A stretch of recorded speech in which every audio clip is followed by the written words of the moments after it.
are a spirit, not a body. Hallelujah. I'm happy you're here. And girl, like, just because I'm spirit filled does not mean I'm stale. Actually, being spirit filled is the opposite. It's living water. So living water is not still water. Hello, no amoebas with a Jesus. Please come correct. But it does not mean I'm stale. And the world is crazy. And I feel like, you know, this is a little place where I can like record some of the more like trippy, weird, where I'm at in life.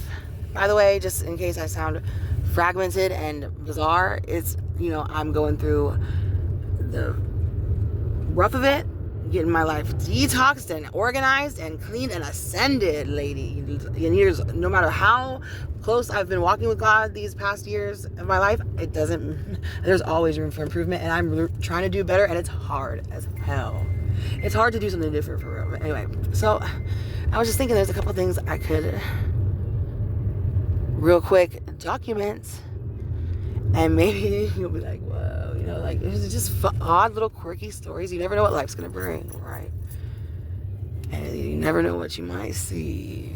Tomorrow is not promised, and you don't know what's, like, if you're so deep in the forest, no one's around to hear the tree fall. Have you been out there before? You could go. You could go. Hear this music?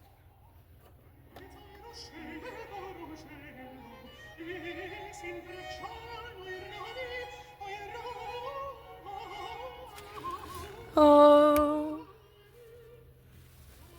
my baby is not even asleep. You singing? You sing like her? Oh, you sing, baby? He's like over it. Mom, you're embarrassing me. Okay, so this really happened. I'm gonna talk softly because my baby is sleeping. But like,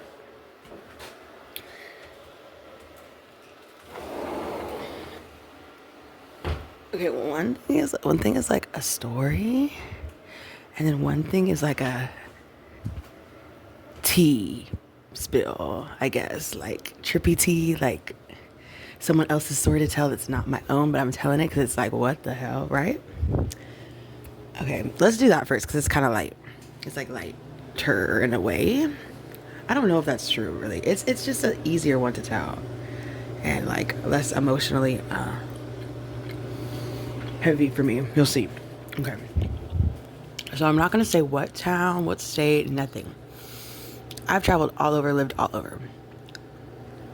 You know, internet sleuths could pinpoint me to a place. You don't know what I'm talking about, okay? Because it could be anywhere, right? But this town where this story takes place,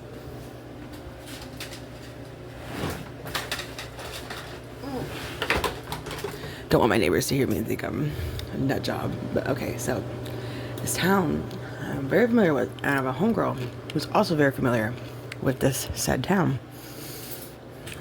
And like one time, I don't remember the day or what we were doing or whatever, but we were just talking in the car, and she's like, the things I've seen. I'm like what? You know? Like, how juicy is it? Spill. For real, spill. Like, tell me something. And she's like, oh, I'm like, tell me, what is so crazy? She goes, okay, well, I lived on this road. She explained kind of whereabouts in the town. She's like, I lived on this road, and this, behind our property, like in the back of our backyard, basically, was like this RV. And her grandparents lived in the house where this RV is kind of parked behind, but not like, it's not on their property. It's like just a fenceless imaginary border, right? Property, like, you get what I'm saying. It's behind their house, this RV thing. She says or maybe it wasn't just one. It was like two of them side by side, or three, something like that. It was a cluster of them. And she said that they were just abandoned. And over the years, she watched the earth rise up, like grow, all the vines, all the grass, all the whatever bullshit, blackberry bushes, or goose loganberry bushes. You don't know where I'm talking about in the country, okay? It could be any place that has thorny berries. That could be any raspberries grow anywhere, please. Okay. So I digress. Just like the earth is coming up and reclaiming these RVs, right? And she was like a teenager-ish age, right? When she's kind of noticing that, oh, this is kind of weird, right? And she like takes pictures of it, like in a sequence, like, okay, here's these RVs or whatever, kind of going to shit. Take a picture. Well, here's them really overgrown, and the more overgrown they get, she's like taking pictures. And she said that a couple of times, like one of the times they went and explored in there, and that there was like, it wasn't just 2 RVs. It was like an entrance into like this underground series of like rooms and hallways, and that some big, once they kind of got deep into it, a big ass dude came bolting up and fucking threw their ass out. Get the fuck out of here, you know what I mean? Weird as fuck, right? Okay, and you know, it's just the way she told it left like this eerie feeling, man, and I believe her, right? But at the same time, when she told it, I'm like, that's kind of wild. Sounds like straight out of some weird paranormal sci-fi thriller movie, right? Well, tell me why I happen to so be in this town randomly and like on this street relatively where I know she's talking about, and I'm not even really, I'm like processing it in my subconscious or some layer behind my frontal attention, right? But I like drive past this lot where there's some motherfucking foliage that looks like it's hiding, like it's like you could still kind of tell. Like these RV things she's talking about, it's there. I drove by it and I seen it out of like my peripheral vision almost a little bit. I was kind of looking out my passenger window as I was passing it. And I'm like, what the fuck, bro? And tell me why at the end of the street, there's like a stoplight. And this stoplight had me stopped there. I'm not shitting you, dude. For like 5 minutes. I'm not joking. Like the light did not change. And a car pulled up behind me and sat behind me, like halfway through my little stance. Like, mind you, this little RV cluster overgrown is like a block or so, maybe more behind me, maybe a couple blocks of a half mile behind me. Like it's like just right down the fucking way. I passed this fucking who knows what. Weird, bro. You don't even know what's going on outside your own backyard. Especially if you live like a super padded, protected, safe, bubbled in, cozy life. Like where the monsters and boogeyman under the bed are just like scary stories. And you know, like if you live in one of those kind of worlds, you like shit like this is real. Like it was like, what is it? I don't know, but it's trippy, right? Okay.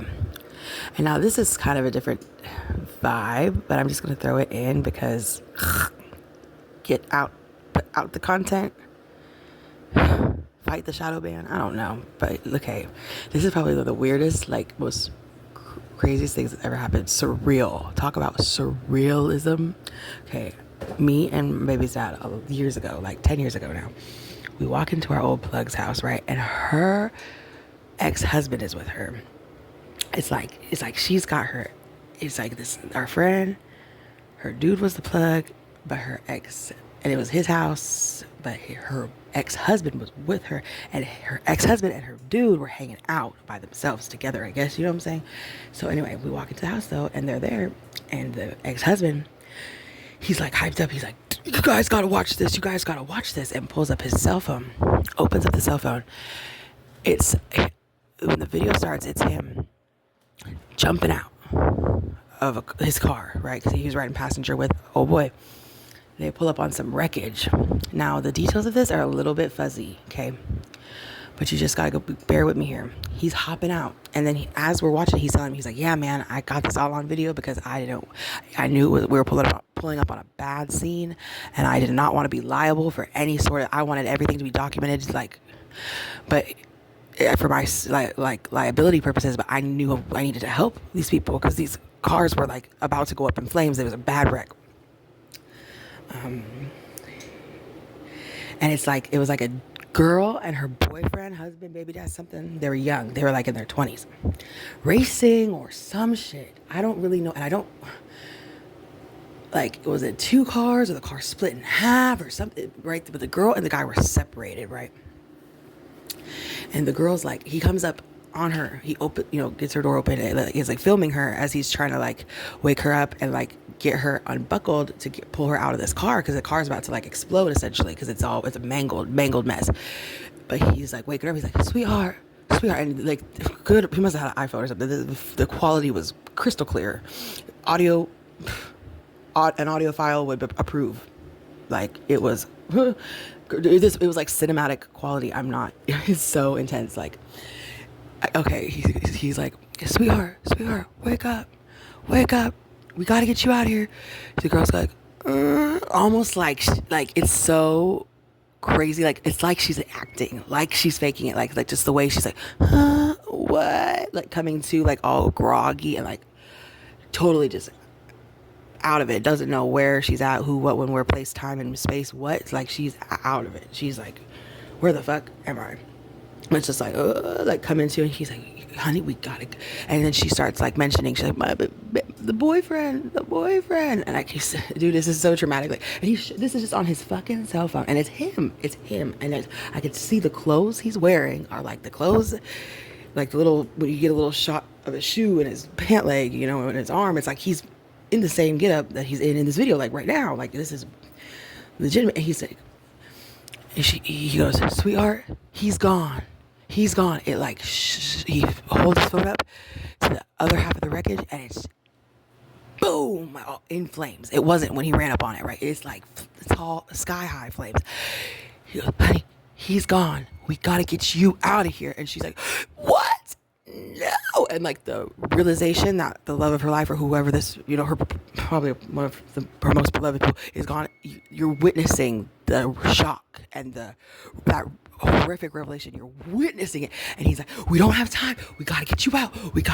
And he fucking pulls her from the car, and the shit, boom, explodes right like 7 seconds after he drags her away. Like, from the minute she's out the car to like safety, then boom, like, and it cuts off. And I'm like, man, you shouldn't just show people that. Like, it was so, like, literally seeing death, and like, it was, I was like, I felt sick after. I was like, I don't want to see that shit. Like, I remember in the moment, I was like, turn that off. Like, it was too intense. But looking back on it, it's like the most trippy memory, because it's like on his cell phone, bro. Like, it's like, it was a movie, bro. It was a movie.